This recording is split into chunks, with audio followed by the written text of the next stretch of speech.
Maayong adlaw kaninyong tanan, ako si Jovi Renewa, gikan sa Section C3. Ali na, isuri ko kamo sa istorya sa among barangay. Ang Barangay Kahayagan, usa ka daan nga barangay sulod sa Carmen, Agusan del Norte. Kabalo ba mo kung asa gikan ang ngalang Kahayagan? Sa sinaunang istorya, ang Kahayagan gitawag lang kini og usa ka baryo. Kay kini nga lugar sobra katabon sa mga kahoy ug nahimo kini ngit-ngit ang palibot.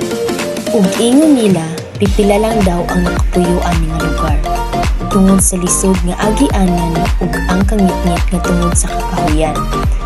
Ug niabot ang pila ka mga katuigan ni anam-anam nagkadaghan ang nipuyo sa Barangay Kahayagan.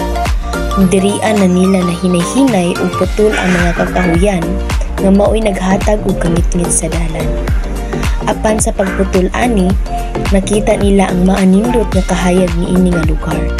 Tagagabii ang basa baybay gaamag tungod sa paputi sa bas ug mga bato. Ug sobra kini kanindot kan tawo.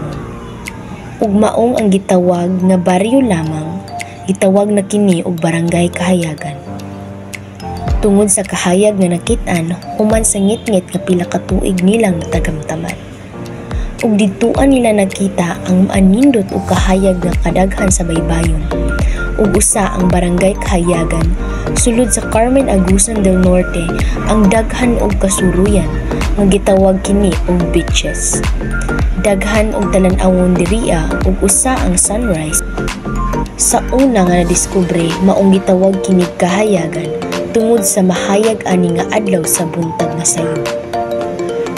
Ang Barangay Kahayagan gasilibra sa Disyembre 8 sa kapistahon alang sa patron nga Immaculada Concepcion. Matod pa sa historical population, ang Kahayagan miabot sa 1,914 adtong 1990, hantod sa 2,521 adtong 2020. Ug mao kini ang istorya sa Barangay Kahayagan nga usa ka barangay sa Carmen, Agusan del Norte. Ug hinaot nga nalipay kamo. Daghang salamat.